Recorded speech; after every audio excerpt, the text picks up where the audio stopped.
Okay, today's class is dedicated Lila Nishmas Tzivia Bas Rabbi Yosef Alevi, and the Shama should have an aliyah. We are still in the middle of chapter 42.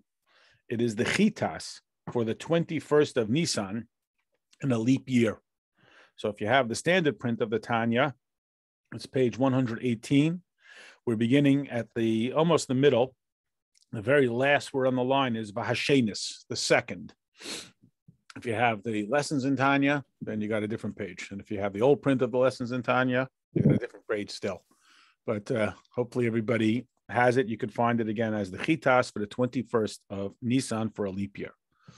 This chapter, again, the Alter Rebbe is responding to the petitioner who says that he is not feeling a sense of love or closeness with Hashem. So his question is, what can I do about that? How can I evoke a closeness with Hashem? And the Alter Rebbe began in the last chapter to put what may be a surprising emphasis on the quality of Yiras Hashem. Now, again, as we emphasize each week, Yira is not afraid of punishment. That's not Yiras Hashem. That's Yiras Ha'inish. That's fear of punishment. And we're talking about a fear of Hashem. Pardon me. So what the Alter Rebbe's basic description of Yira is that the fear of being separated from Hashem, the fear that I am not aligned with Hashem. We then started to quote the Pasuk and the Gemara's question and the Gemara's answer and the Gemara's analysis. The Pasuk says, and now Jewish people, what is it that I ask of you? Only that you should fear me. And the Gemara asks a seemingly obvious question. The way it's phrased is fear like, oh, what do I ask of you? Just that you should fear me. And the Gemara asks, is fear such a small thing? And the Gemara's answer is yes, for Moshe Rabbeinu, it's a small thing. Which leads us to the obvious question. Torah is not written for Moshe Rabbeinu exclusively. It's written for all of us. So what does it teach us? That Torah, that fear of Hashem is an easy thing for Moshe Rabbeinu. What about us? We, of course, are not Moshe Rabbeinu. To which the Alter Rebbe began to explain that the Torah's answer, is not that it is easy for the person named Moshe Rabbeinu. It is that the Moshe Rabbeinu quality that is embedded in each one of us, Moshe being one of the 7 shepherds, and we've talked a lot about that, and he particularly known as the shepherd who imbues faith within the people, the Moshe quality is the access point to which we can make our Yira easily accessible. Easy maybe is too overemphasized. Emphasize the word. The word probably is simple, which is not the same as easy. Simple meaning that there's a process that you can follow, and by following the process, you will arrive at a destination. Not easy as in effortless. And the distinctive quality that we are being directed to engage in order to activate our Moshe Rabbeinu quality and result in the Yira is the quality called Das. Das, if you look in the dictionary, is translated as understanding or something like that. What we've described it to mean is to be so unified with a concept that it is absolutely transformative of everything about it. We've used the analogy, it's like learning how to read. I'm no longer sounding out each letter phonetically. I look at it and I see instantaneously that it's the word. And I even automatically recognize that in this circumstance, this letter is emphasized, or this letter combination results in a different sound than they are when they're individual, etc. I mean, in English, G has a G sound, H has an H sound. You put them together, they create the F sound, as in laugh and cough and so on. And this is because it's Das. If a child is first learning how to phonetically read, or if you've ever been trained to read the characters in a foreign language, but you don't know the context, you don't know the meaning, and that's just reciting information. It's not really transmitting Das. And the idea being that when our Das is absolutely clear, it results in changed emotion. And then, of course, there's the pushback. I have all the Das and I don't have this consequence. So the Alter Rebbe referred back to a quote that we had earlier in Tanya, like in the chapter 28 or 9, I don't remember, a statement in the Zohar that says, if a block of wood does not catch fire, don't raise the fire, chop up the wood. And the idea being, if a person is feeling that they're not, as we would call it, inspired, uplifted, and so on, rather than criticizing the inspirer, the one who's supposed to be doing the inspiring, we're saying chop up the wood, meaning the person is too resistant. And as we know, an overinflated sense of self, which comes from the Nefesh HaBahamis, is fear that it will lose its identity within something greater than itself, and it fights for that identity. It becomes a blockage to the being uplifted and subsumed within the greater quality, the more infinite quality of Hashem. The second, which the Alter Rebbe is now going to say, so the first strategy is a person has to stop holding on so desperately to their own, what's the word I'm looking for, sort of sense of self and desperate clinging to their own identity. The Alter Rebbe now addresses another potential blockage that the person is still experiencing. You know, it's sort of conversational. So the person says, okay, I'm working on my bittul. What else can I do? Vashenis, and that's what we're up to now. Vashenis, and the second strategy is Yigias HaNefesh, is to put forward effort. The word Yigia really connotates a laborious change, like a real physical strain of effort. Yigias HaNefesh. Now, so we talked about humbling the Nefesh HaBahamis. Now we're going to talk about putting forward a greater quality of effort on the Nefesh side, on the Neshama side. That it should not be considered heavy upon the person. Now, that reference of heavy upon the person, you may recognize it, because it's a paraphrase of Pharaoh, who came to make the work heavy upon the people. Now, at the simple literal level, the word means that it's a lot of work, and it's a way in which Paro hopes to restrain the Jewish people's fantasy about leaving Mitzrayim. They'll work so hard, they're not going to think about leaving Mitzrayim. They got too much work to do. Here again is the idea, though, that the word literally means weighty. That's why it's also the word for honor. Like we say, this is a very weighty situation, something we give a lot of weight to, a lot of credence to, in that sense of the word. And here it means just to weigh him down. That we should not consider the work to be so onerous in that sense. Lega machshavta, to extend, and again to strain our thoughts. Lahamik, to go in depth, ulizbain, and to contemplate bigdulas Hashem shagadola ritzufa, about the infinity of Hashem for a constant and consistent hour. Now, not us, of course, because we're perfect, but other people may have had this experience where we sit down and we try to think about something of seriousness. We're trying to daven, and all of a sudden, every kind of silliness starts to pop into our heads. And I actually, not only saying this as a joke, because it actually works. If there's something you're supposed to do, but you can't remember what it is, just start davening or learning Torah. Oh, yeah, right, I'm supposed to go to the grocery store. I'm supposed to call a friend. Your Yetzer Hara will remind you instantaneously. Anytime a person's looking for a job, we tell them just create a regimen for Torah study, and your Yetzer Hara will make sure you get a job instantaneously, because he's going to say, oh man, if he doesn't have a job, he's going to learn Torah all day. I'm going to get him a job. I'm not even saying that completely in a joking manner, because I have actually had that experience. And that's, again, one of the challenges, that we become antsy. And what's antsy is our animal soul doesn't like the idea that we are not focused on getting the next indulgence. And here the Alter Rebbe addresses a characteristic that is so emblematic of Tanya. And he says, right, this is going to be different by each person. Each person has got a different proclivity.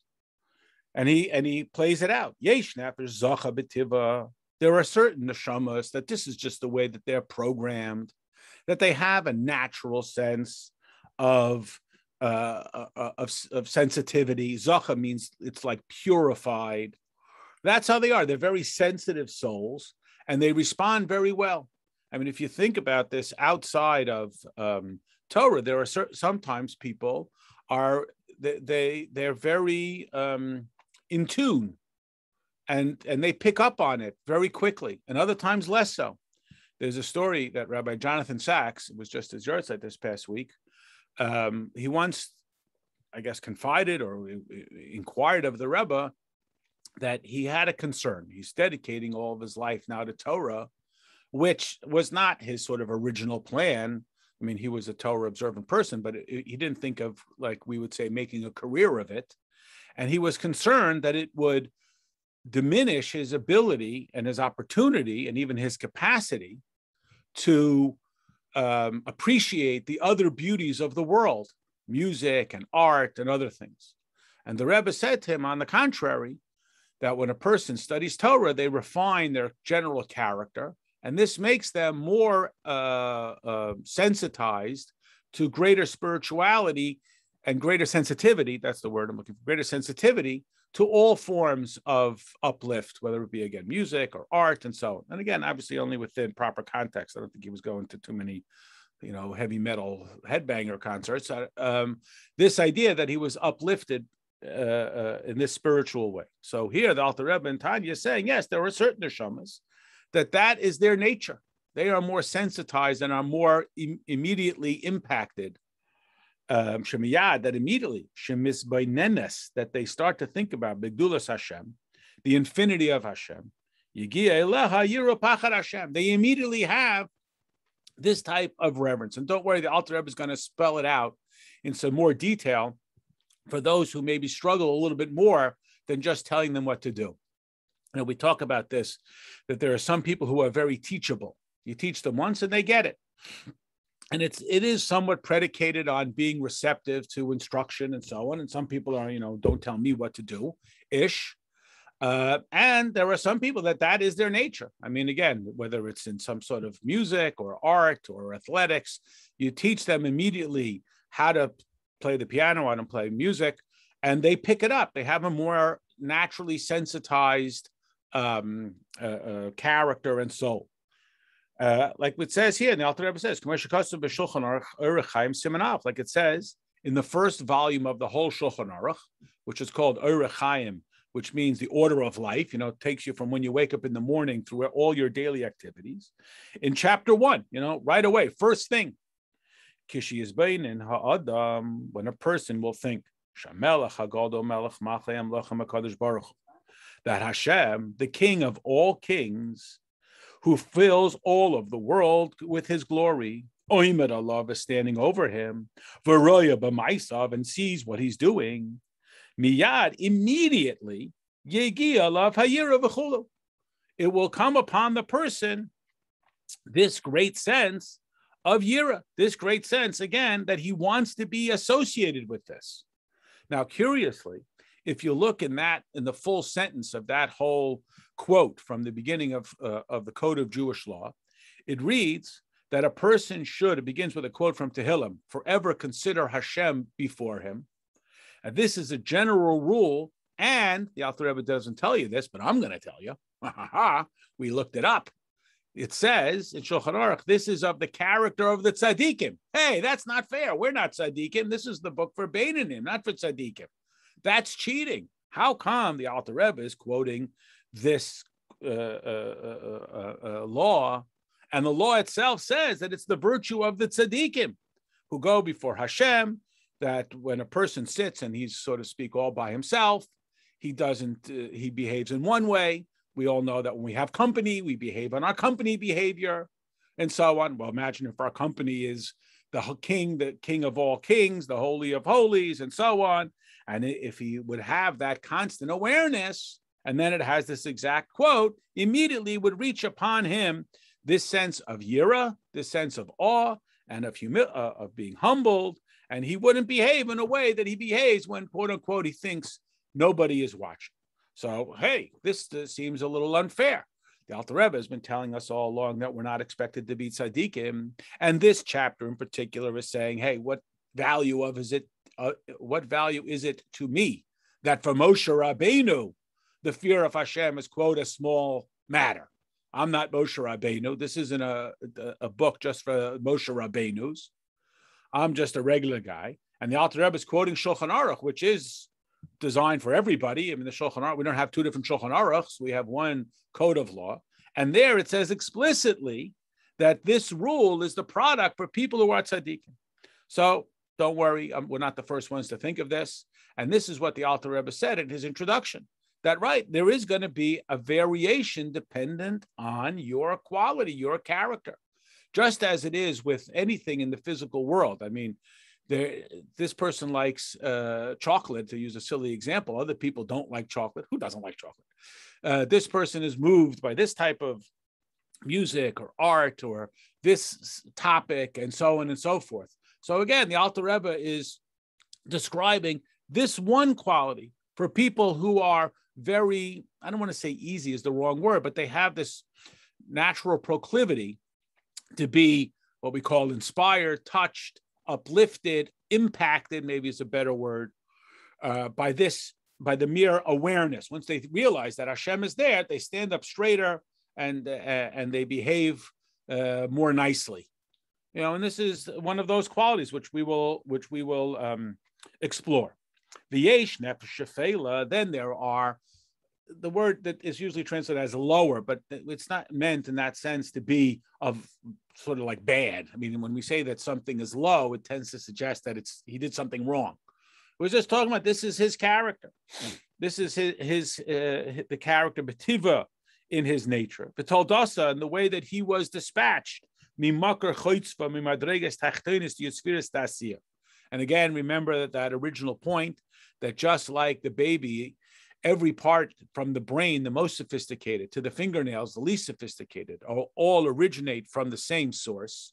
And yet through the stages of development, some qualities become less sensitized and less illustrative of the essential nature, the origin, the miracle of the creation of life. And others, like the brain, are more so. They're more so. Excuse me, they're more so. So too, neshamas. There are neshamas that are more naturally aligned. And it's true, they have an advantage. And because we consider our relationship with Hashem to be subjective and not objective, so it's not a competition.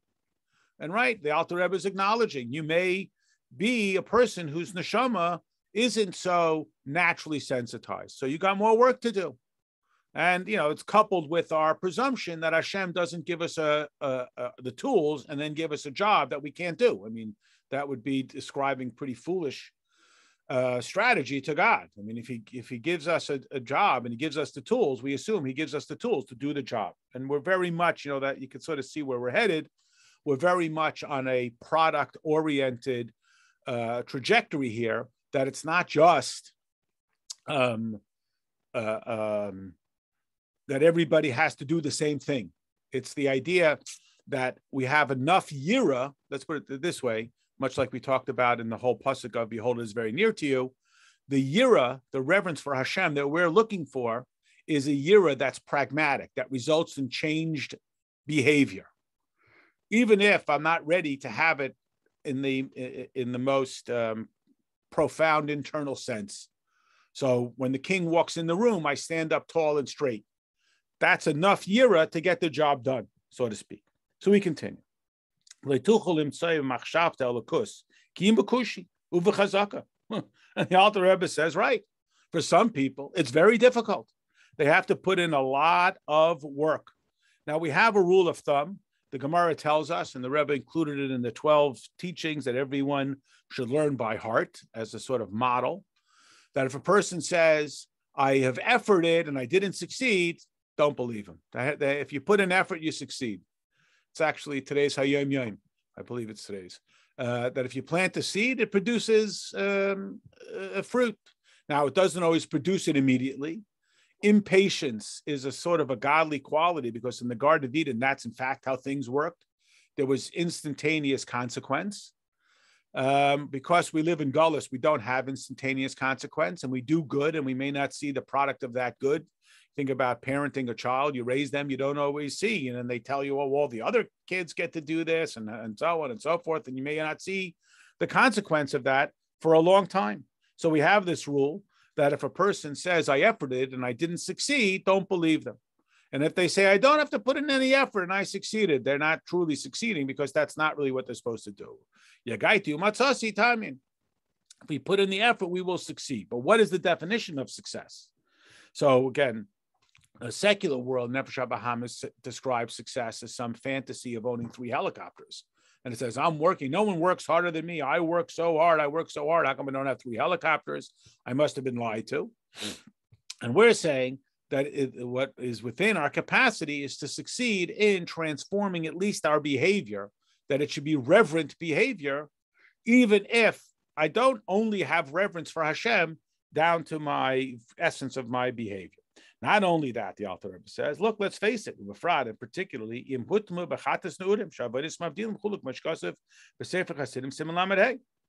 and not only is it that I may have been born with a neshama that's less sensitized and less easily excited about godliness, not us, of course, but I may have, sullied it up a little bit with foolish, childish behavior.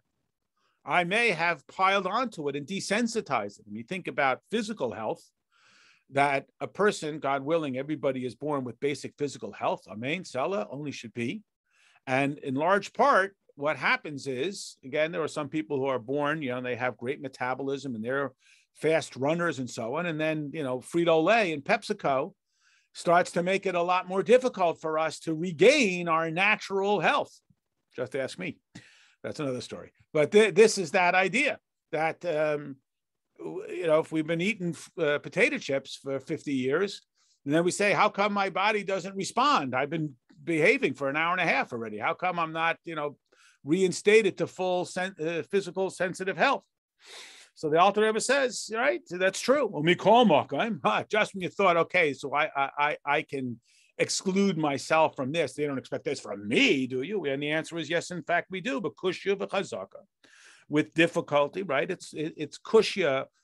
That's the word that we use for a question, but not a question such as an inquiry for data, like what time is it, but a question in the sense that something seems questionable because if A is true and B is in conflict with A, and yet we're also asserting that B is true, so it's more like conflict question. Not just, I don't know the answer. Now you tell me, now I no longer have the question. And if we'll work hard, that is, right? We'll put in that effort. That we will focus and we will concentrate our thoughts, right? We will really put in the thought. It's the old story. The person comes to the Rebbe, to the Alter Rebbe or the teacher or whoever it is and says, I'm not inspired. So the question is, so what are you doing about it? Well, what do you mean? Aren't you going to inspire me? Aren't you going to fix it? Aren't you going to tell me something? Aren't you going to give me some sort of formula? Aren't you going to give me some sort of, what are you going to do about it? There was a story, it was on the Living Torah last week about this man, and he grew up in Israel, and sadly he had a hearing deficiency, and he was 15, 16, and he didn't want to wear hearing aids for all the different reasons. So his mother, they came to the Rebbe, and his mother said he doesn't want to wear the hearing aids. So the Rebbe says, why aren't you wearing your hearing aids? He says, what do you mean? I want the Rebbe to give me a bracha, and I should have a miracle. You hear about all these stories of miracles. I want a miracle. So the Rebbe tells him, you have to wear the hearing aids, and you have to do it b'simcha, and you have to know that it comes from Hashem. And, he tells the mother he's going to get married, he's going to grow up, he's going to have a life. He wanted to stay in 770. He didn't want to go back to Eretz Yisrael. The Rebbe says, you don't know the language here. You don't know the people here. You're going to be lost. Go back to Eretz Yisrael. That's where you know the people, you know the language, you know the culture. That's where you need to be. And you have to be b'simcha. Now, that's an effort. He thought he's going to come and the Rebbe is going to fix it for him. He hears all these stories of miracles. I also want a miracle. I want the Rebbe to make a miracle, and I should be able to hear, and I should be able to be here. But his avodah is an avodah to be b'simcha. And again, that can be a difficult avodah. That's what the Alter Rebbe is talking about here. Ba'oimetz, and he uses a whole bunch of adjectives here. With intensity, v'yegia rabba, an enormous effort, v'oimek, and to depth, godol, deep, great depth, lahamik, to go into greater depth, b'gdulas Hashem, in the infinity of Hashem. To sit and think about the infinity of Hashem. And it would feel sometimes, I don't know what the word is, awkward. How much time do we spend thinking about Hashem? We say every day in the davening, it's a mitzvah to love God. Do we think, do I love God? I mean, it's all about, it doesn't, let me tell you about this statement in the Talmud I learned. Let me tell you about all the chassidus. How much time do we sit and think about the essence of our relationship with Hashem? Bevadai, the Alter Rebbe gives you a guarantee, absolutely certain. Bevadai, it's an absolutely certain. Tagiye love, I'll call upon him. It will reach to you at least Hayira Tatahanal, the introductory level of Yira. Like our sages say, and this is the Gemara that we referenced earlier, Yagaitu Matsasi Tamin. If you effort and you will succeed, we will believe you. Kidichsiv, like the pasuk says, Im tivakshena kekesef v'kumatmunim tichabsena as tovin yiras Hashem. If you will look for it like money, I mean, anybody who has ever lost anything of value, whether it's your driver's license or your phone or your credit card, or something, you look for it and you don't stop looking for it, and you don't give up. And if your child ever lost their favorite toy, everyone gets down on the floor and looks under the couch for it. And if we will look for it with that type of intensity, you will in fact find this. And here the Alter Rebbe is guaranteeing you. Why? Because it is contained within you. We find that the Frierdiker Rebbe and our Rebbe, I can't say every, but in every letter, they always address the person as Ish Yira Elikim, a man or a person who fears God. Now, they use all kinds of honorifics, honored and exalted and so on. But how can you call everybody Ish Yira Elikim, a man who fears God? Isn't it true that not everybody who wrote to the Rebbe, the previous Rebbe, was what we would call, quote unquote, God-fearing? Why did he then refer to them as God-fearing? Because the message is, you are God-fearing, even if you don't think so. That is essential to your nature. You are a one who fears God without exception, without question. That is the essence of your identity, that you fear God. That's what you want. So as we've talked about before, excuse me, are you Jewish? Yes. You want to shake the lulav and esrog. That's what you truly want to do. Just like the body biologically wants to be healthy. Nobody wants to be unhealthy. Similarly, everybody has this innate characteristic of Yiras Hashem, at least the introductory level of Yira, the fear of being separated from God. And therefore, it's there, meaning it's not true that everybody can climb mountains or run marathons or play the piano. That's not necessarily true. And you can take piano lessons and you can train and so on, and you may not, in fact, develop that. The world is filled with people who thought that that was their identity, and they worked and worked and worked, and guess what? They didn't. They didn't become a concert pianist or a world-class athlete, et cetera, et cetera. But here, this is, we say, is an absolute guarantee that everybody, by the mere character of their nefesh elokis, does have a desire to be close with God and a fear of being separated from Hashem. So that's that's the explanation of how the Alter Rebbe can guarantee, which is a big word, bevadai, that's the Hebrew word, certainly you will reach this. Just like digging for gold or any other treasure that's buried within the earth. They have to dig very deeply. We've all seen the video, if not live, of how they dig for oil. I mean, these enormous rigs, and they dig and dig and dig. And again, you think, you show up, you dig around a couple of times, don't see any gold here. What they call the 49ers, who went out to California to pan for gold and all this other kind of stuff. Similarly, do we have to search with such intensity to discover it? And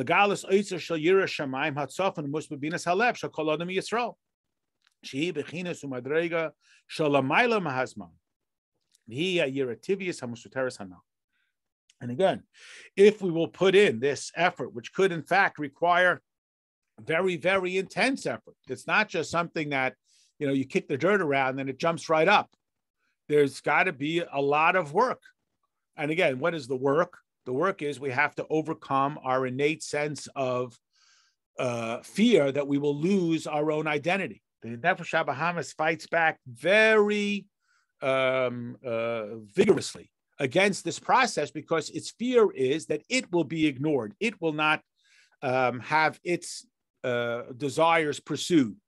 Because every moment that I'm sitting and thinking about the infinity of Hashem, I'm not thinking about affirming the pleasures of my physical self. Rock, however, and it's there. It's definitely buried within. In order for it to result in changed behavior. And again, that's what we're talking about here, is the ultimate illustration, is the changed behavior. And that's sort of the what's the word I'm looking for? Maybe diminished expectation. That's probably too harsh a word, too extreme. When the Alter Rebbe says that what we're looking for is yira, is not just in our personality, which is a lot more difficult. We're looking for it in the product. And the product is that we conduct ourselves as being in fear of being separated and forfeiting our relationship with Hashem. And it will to result in surmeira, avoiding the evil, b'maisa in behavior, dibor speech, or machshava. Now we always have seen these three; they go together. Maisa, dibor, machshava. Commonly, we list them in reverse order: machshava, dibor, maisa. What I think about, what I say, and what I do. Here, where the Alter Rebbe is talking in the exclusively pragmatic, he starts with maisa, deed, because that's the most pragmatic. The first thing is don't eat the non-kosher food. Then it's don't speak lashon hara. Then it's don't think about how much fun it would be to eat the non-kosher food while speaking lashon hara. So we're going to work from the most tangible, because this is where the Alter Rebbe has a little bit flipped the script, that what we're looking for with this quality called yira is not just a character trait, not just an emotional trait. We're looking for a behavioral consequence. We have to reveal it from the depths of the heart. Now that word mimatzpuni, you may recognize the root word there is tzafun. Tzafun is one of the last steps of the Haggadah. Tzafun is what we do when we call it the afikomen. What is tzafun? It's what we look for. And this is based on the idea, we're always looking for the afikomen, finding the afikomen, and the word tzfat is the lookout. Tzofeh is to look far. It's there, but you got to look for it.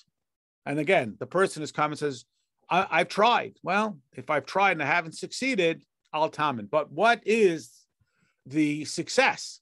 So again, if we think the success is I want to be, like I'm saying, a concert pianist, so that may not be within my character trait, but fearing Hashem absolutely is. Everybody is a ish yira elikim, a person who fears God. Everybody is that. Every Jew is that because of the character of their neshama. It's their identity. Everybody has that quality. And again, sometimes the mere fact that we refer to them that way evokes that quality. We don't always think about it. That's why the first question is, are you Jewish? When you think about that, and it will result. Shalamayla mihazman, which is higher than time. So regardless of the circumstance. And, this is that classic, they told the Frierdiker Rebbe it's not going to work in America, not because they were mean people who were saying, oh, here's a rabbi who escaped torment and torture. Let's make him feel bad. They weren't there to say something nasty. They were trying to be nice. Rabbi, don't get your hopes up. We don't want you to feel bad. We'll give you a place and you'll live out your life here. But, this is the reality.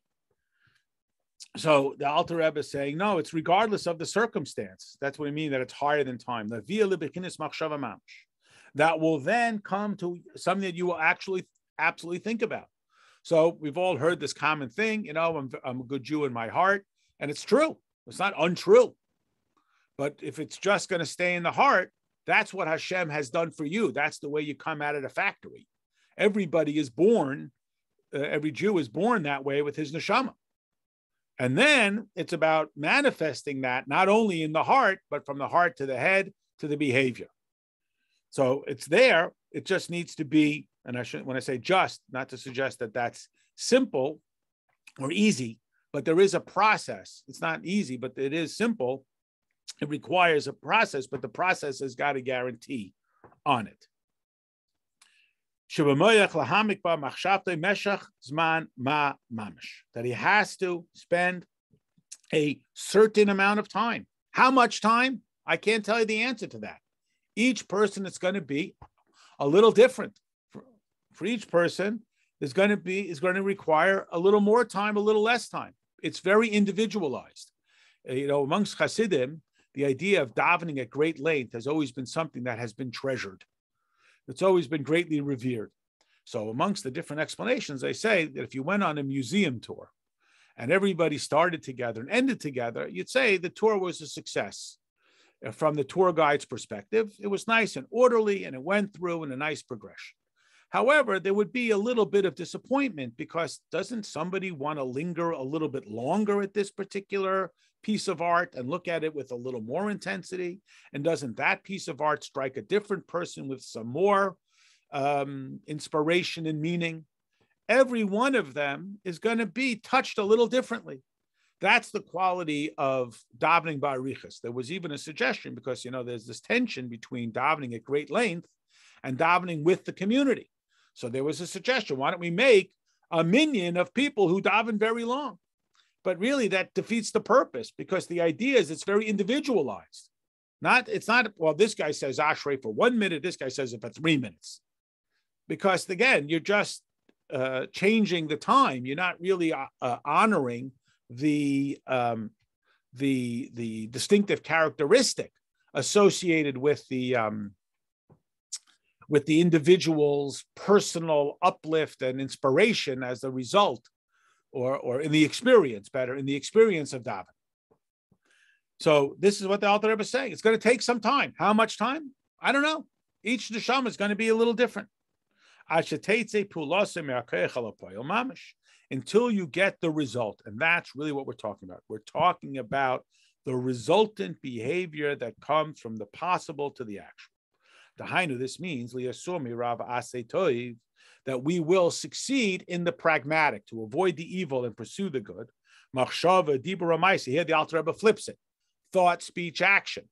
Because since we're talking about the process, the process is we use our intellect to evoke our natural hidden treasure into the product of what we talk about and what we do. When it's top down, it's controlled. When it's bottom up, we may control the maisa, but not the dibur, not the speech, and not the thought. But here we're talking about in the strategy, if we engage the thought, we'll control the speech and the behavior. Hashem, before God,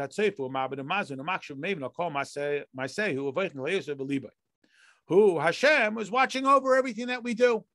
Hashem, who's constantly watching over our every action. Like it says in Pirkei Avos, that one should think about, like focus. Histalkim is like to focus, like to stare at 3 matters. And he won't even come to the edge of sin. What are those 3 matters? Eye and roya, is in shemas chulu. An eye that sees, an ear that hears, and all your deeds are recorded. And again, this is the Rebbe's campaign for having a moment of silence, even in the public school system, to think about the infinity of Hashem. And just amongst us, we say, well, what about in the yeshiva system? Yeah, well, we're davening, right? But when we're davening, I mean, of course, it's true. But when we're are we really thinking about Hashem, or we're thinking about, we're on page 6. We also engage in this. But yeah, I mean, hopefully, yes. So the Alter Rebbe, boy, he's smart. He realizes the guy saying, wait, come on, Rabbi, it's not fair.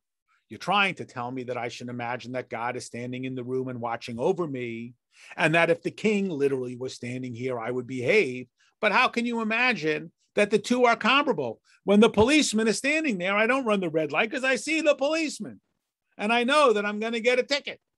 So I behave myself and I stop at the stop sign. But you're trying to tell me that that's the same thing with Hashem? It's not a fair analogy. How can you expect that I should visualize Hashem like I visualize if the king himself walked into the room? So the Alter Rebbe says, don't worry. Even if Hashem doesn't have a physical body, And therefore, you don't really have that same, what's the word I'm looking for? That same stimulation, that same reminder of the physical presence of Hashem. On the contrary, called So first of all, you have to know that Hashem is watching. And anybody who's ever gotten one of those yellow notices in the mail, it says, oh, look, you went through a red light. And then you go on the video. I never did that.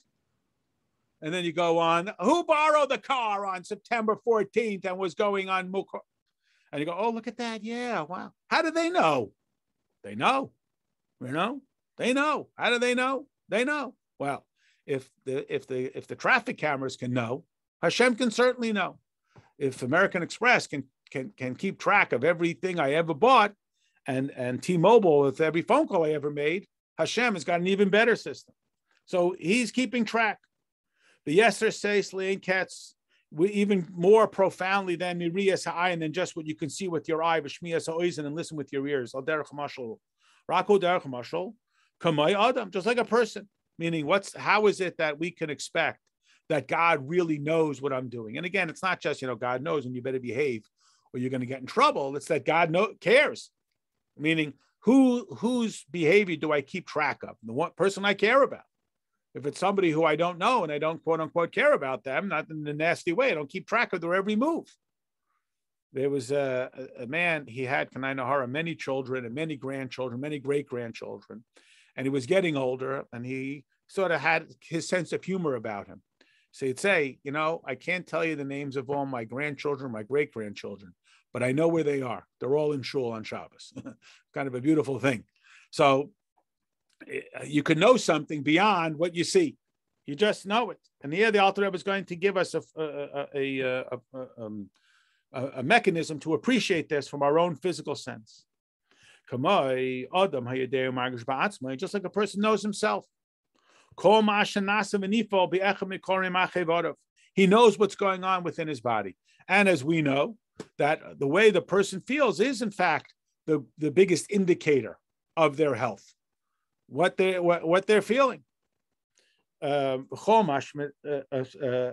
sorry. If he's cold or choim, or if he's hot, even if his toenails are cold. If they get burned, his whole identity. Everything that goes on within him.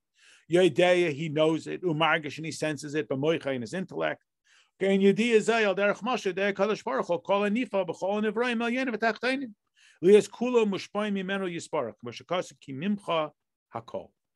Hashem similarly knows everything that's going on in all of creation, because all of creation is part of Hashem. All of creation is part of Hashem. So as Hashem knows himself, so to speak, he knows what's going on within all of creation. God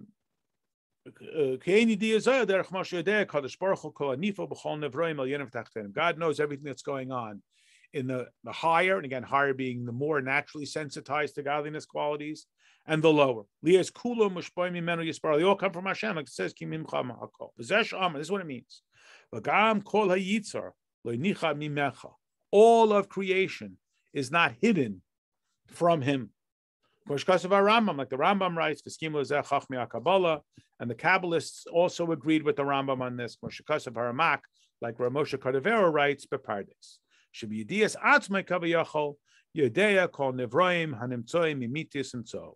That as Hashem knows himself, just as we know ourselves, we know our body, we know if it's not, unfortunately, we tend to notice it only when it's not feeling right. We don't wake up and say, man, my teeth feel great today. We tend to notice it when it's off, but we have that sense. We know what's right. When I say right, I don't mean ethically, morally. We know what's healthy. That's a better word of saying it. We know what feels healthy and we know what feels unhealthy. And we know what we have a tendency towards and a tolerance for. So the same idea. And here the Alter Rebbe references this quote from the Rambam that we had last week, where the Rambam writes, Maimonides writes in his book of law, that God is the knower, the knowledge, and the known. Meaning, unlike a human being where I know I'm me, one of my qualities is my ability to learn stuff. And now there's information which I have imported into my identity. That is, this morning I didn't know that fact. Now I know it. So I engage, the knower, engage my quality of knowledge to import some data, which is the known. Hashem doesn't have that bifurcated or trifurcated process. He is the knowledge, the knower, and the known. So he knows what's going on, not because he learned it, because it's not outside of him. That is, with a human being, there's information that's outside of me. When I engage my quality and my capacity for acquiring that information, my knowledge, I become familiar with the information, with the data.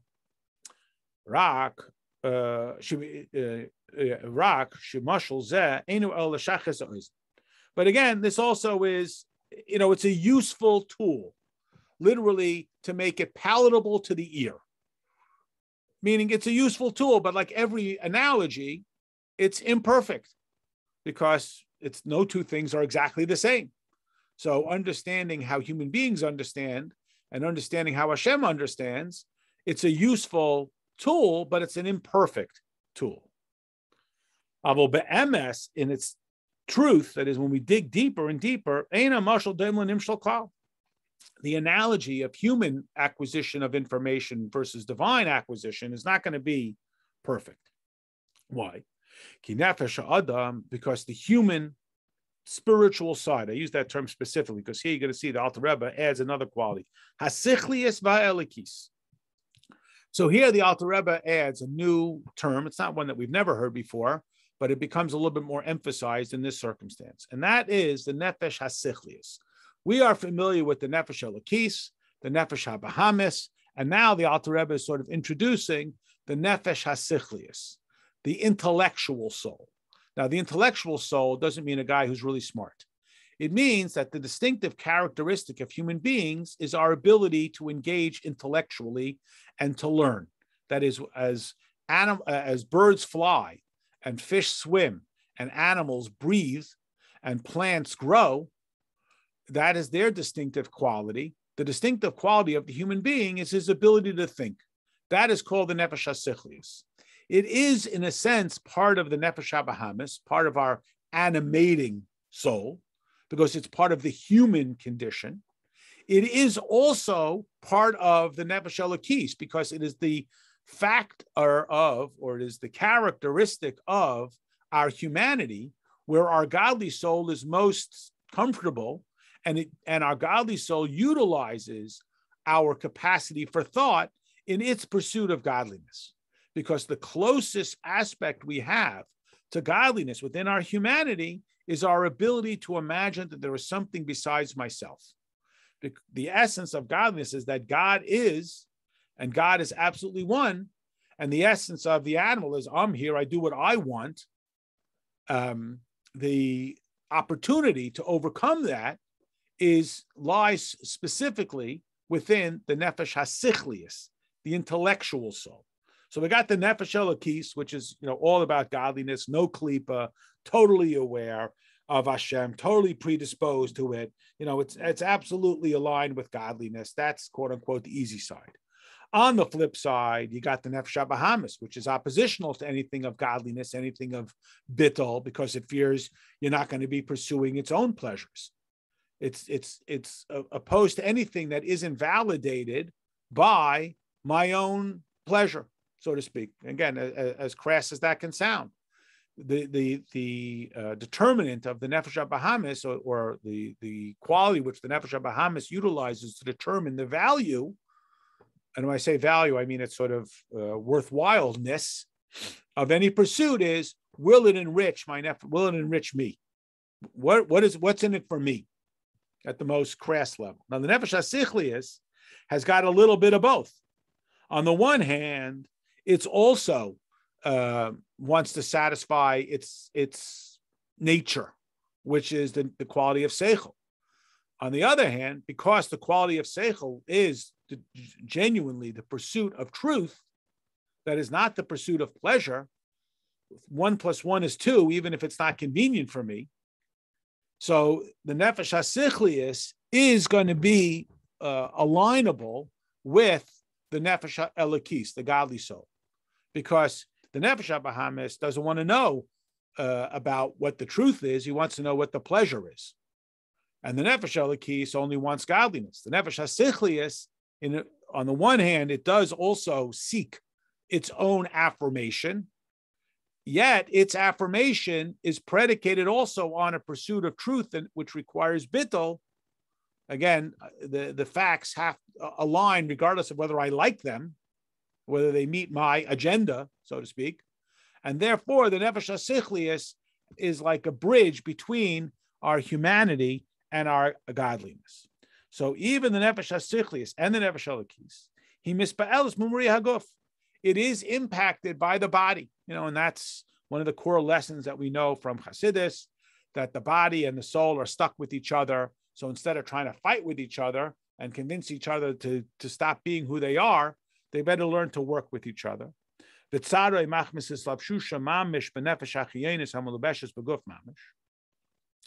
again, here's where the mashal breaks down. So we're talking about that Hashem knows all of creation because he knows himself. But the Nefesh Elokis, when it fills the body, is not like Hashem, because the Nefesh Elokis is genuinely impacted by the Nefesh HaBahamis. And the Nefesh HaSichlius is impacted by the Nefesh HaBahamis. But Hashem, of course, he is not changed by what goes on in the world. The world itself. The world can't change Hashem, God forbid. So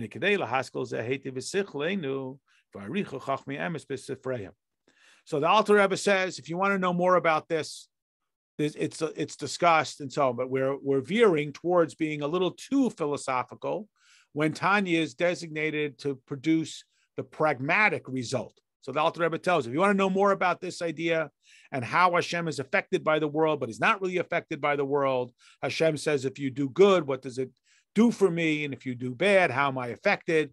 But maybe he's just talking tough. I don't care. See, go ahead, try. On the other hand, we say that Hashem does change his character, his behavior.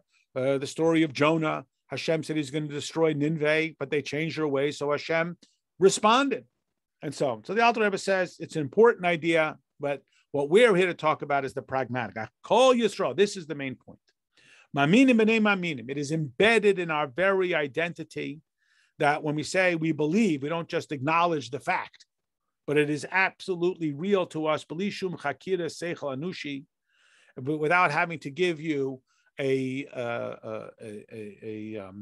scientific analysis, it is simply embedded in the very nature of our existence. That Hashem is unchanged even after he created the world. The world doesn't make an absolute change on Hashem. Every single Jew. That is, how can we access this? Now, this is what the Alter Rebbe is getting back to. What's the pragmatic method through which we're going to access this? Whoever he is, again, but I'm not so good at it, and that's not my nature. He will think about it for a significant period of time. He'll put his mind to it.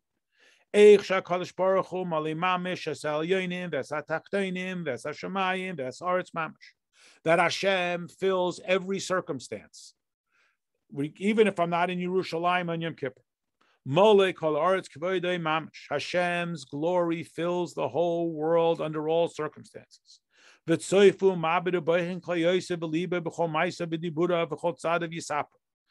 he seeks out, and he studies, and he investigates, and he records every step.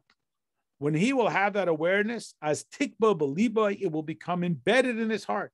The reverence for Hashem at every moment, because he knows that Hashem wants to be with him under all circumstances. So it's not just some sort of creepy thing that Hashem is spying on you and you better watch it.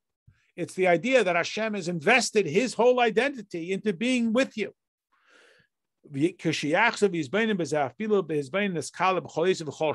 So I start off in the morning, let's say like my davening, and I begin to embed this in my basic identity. And then the middle of the day comes and I'm being bombarded by all kinds of distractions. But since I have already fixated this in my mind, I can recall it with a few moments of thought. Again, I will avoid the evil and pursue the good in thought, speech, and action. So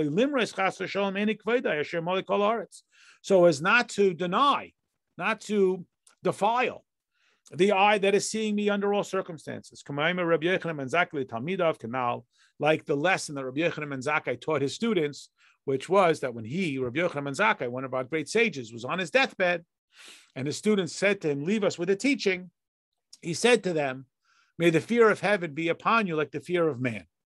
And they were like, that's it? And he said, let's start with that. In other words, when someone else is watching, I behave. So why shouldn't I have the same reverence that Hashem is watching? This is what it means. Now we can return to the beginning of our chapter. That the pasuk says that all Hashem asks is that you should fear him. And we were like, well, that's it? That is, Yira. It's about the pragmatic Yira. Enough Yira that I'll behave myself. That is within everybody's ability. Everybody has that ability. We do it all the time. Why do we wear seatbelts? Baruch Hashem, Bli Ayin Hara 1,000 times. We'll go 1,000 out of 1,000 and never have an issue.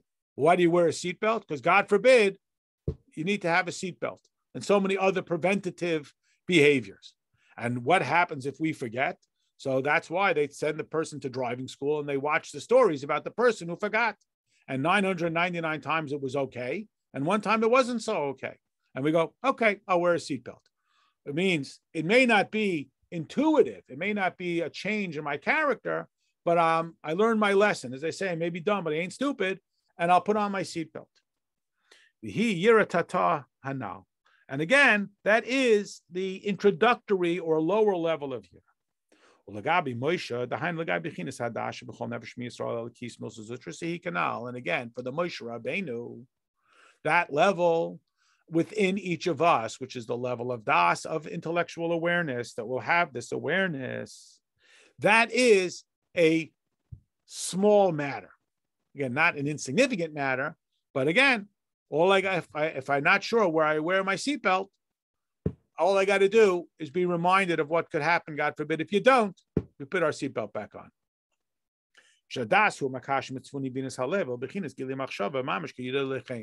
And because again, das, the quality of das is it takes it from the intellectual to the pragmatic. Another point.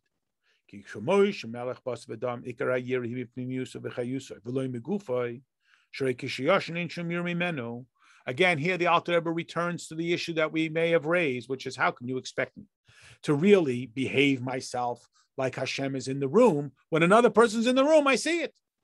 It was a great saying that you could tell the difference between a holy simcha and an unholy celebration by whether or not the parents want the children around.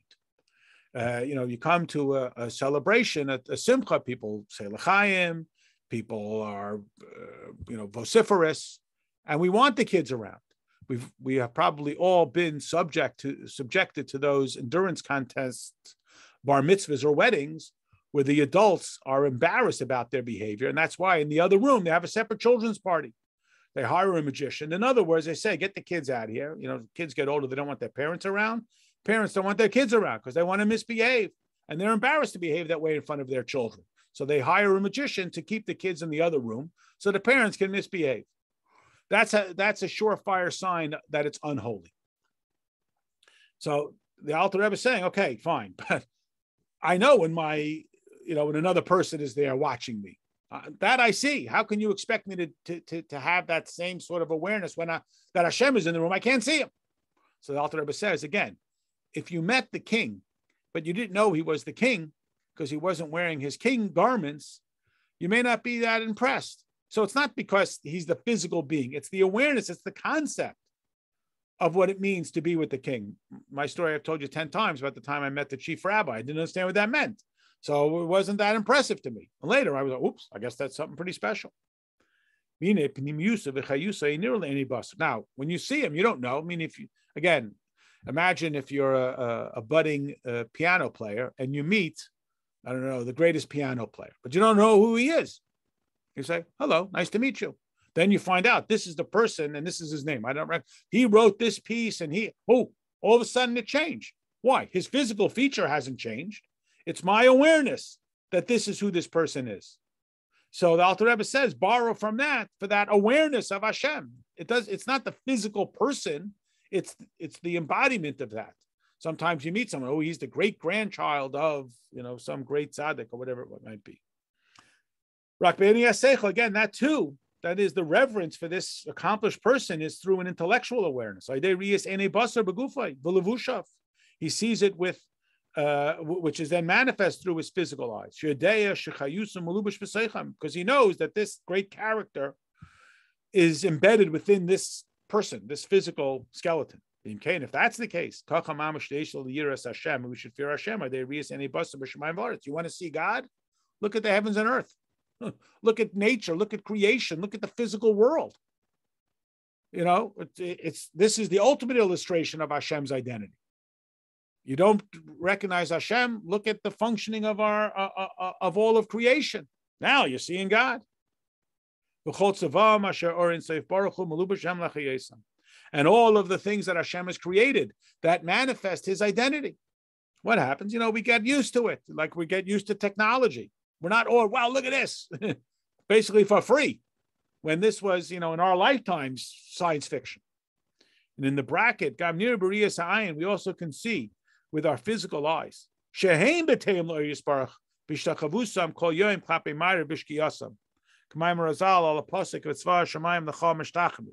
That the nature itself, the glorious glamour of nature also is aware and submissive before God. Remember, Abraham thought the sun was God, meaning he saw that everything was dependent on the sun. So he interpreted that God is that which all things are reliant on. But then he saw that the sun set.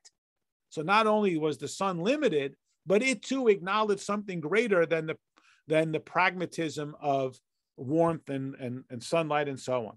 So again, we look around at the world, the physical existence, and we see this is the representation of Hashem. And that they also, as the Alter Rebbe says here in the note, bow down. So the whole orbiting, we're so awed by the galaxies and the infinity, which is awe-inspiring, and yet that is submissive to something greater than it.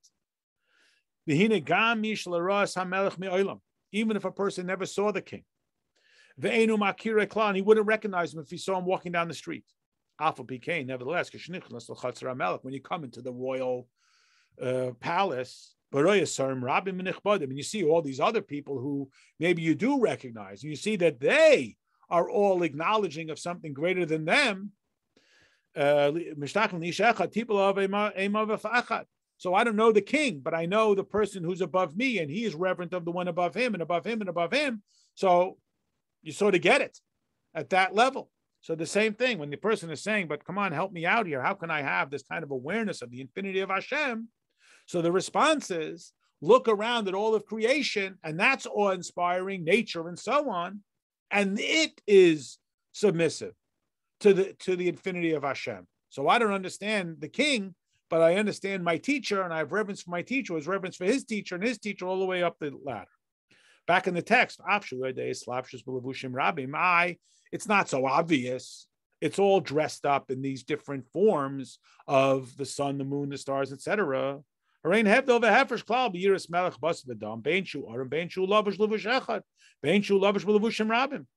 again, the same thing with the king. When I see the king, he's also wearing the kingly clothes. Look, let's face it, if he wasn't wearing the crown and the robe and so on, I mean, I know that he's the king. Now I don't know that he's the king. What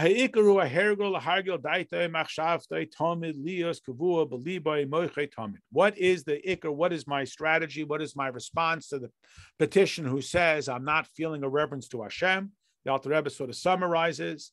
The primary strategy is to accustom yourself in your thoughts and in your concentration constantly, that it should be rooted in your heart and your mind continuously.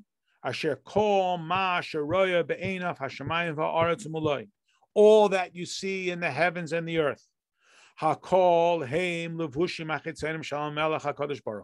These are all illustrations of God.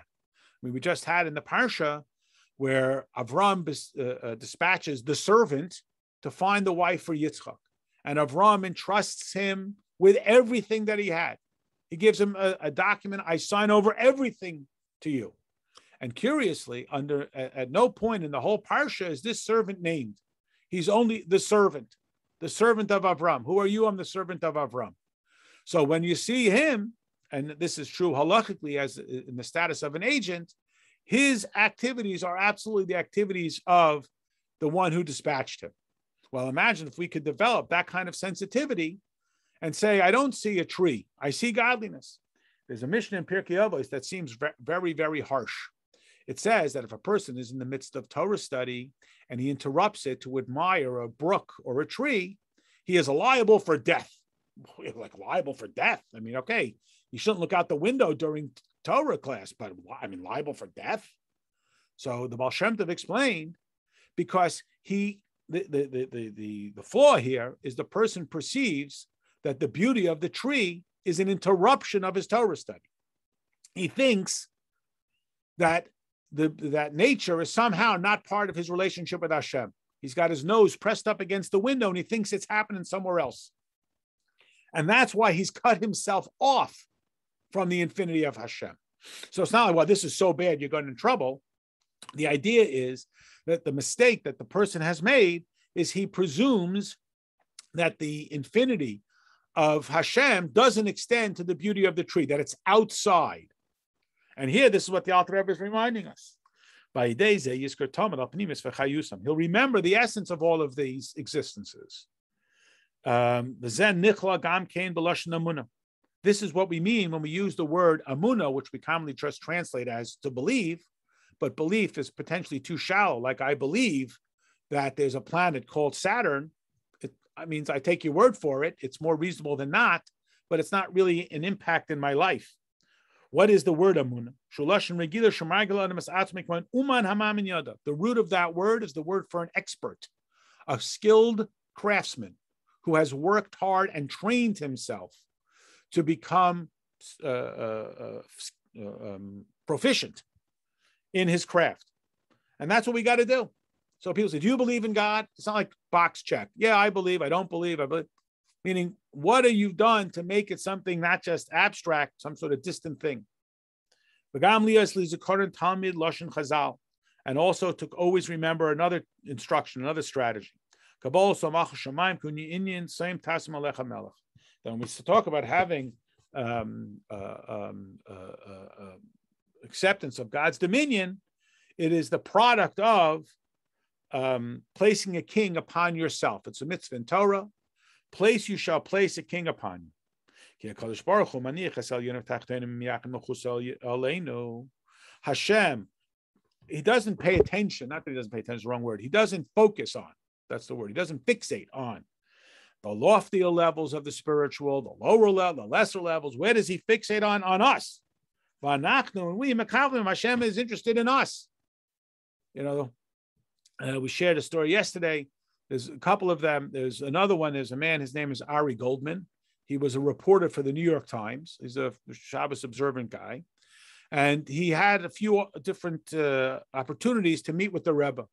And they asked him, of course, what's his unique take? So he says, he's a reporter for the New York Times. He would interview many celebrities. He said some were very generous with their time. Others were not so generous. Some were very polite. Some were very snitty and so on.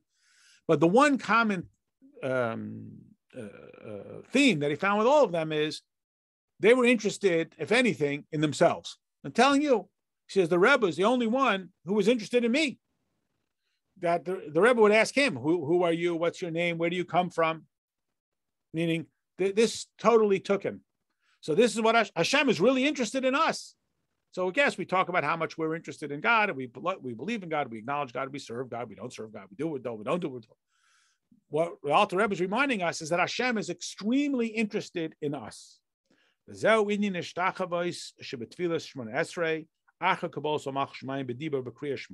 That is, in the Shema, we declare that God is our God. And in the Shemona Esrei, we put it into action by physically doing the bowing. So God is my God, is my God, is my God. I close the siddur and do what I want, not going to cut it. So we have to use the intellect, and we have to follow up that intellect should be the product, should produce our behavior. That which is, again, the illustration of the declaration that we make in the Shema in actuality, as is explained at length in greater places. Okay, and again, as you can imagine, we're going to keep going. All right, have a good week, everybody, and we'll see you next Tavach. I'll send out the recording. Thank you so much. Thank you. Bye-bye.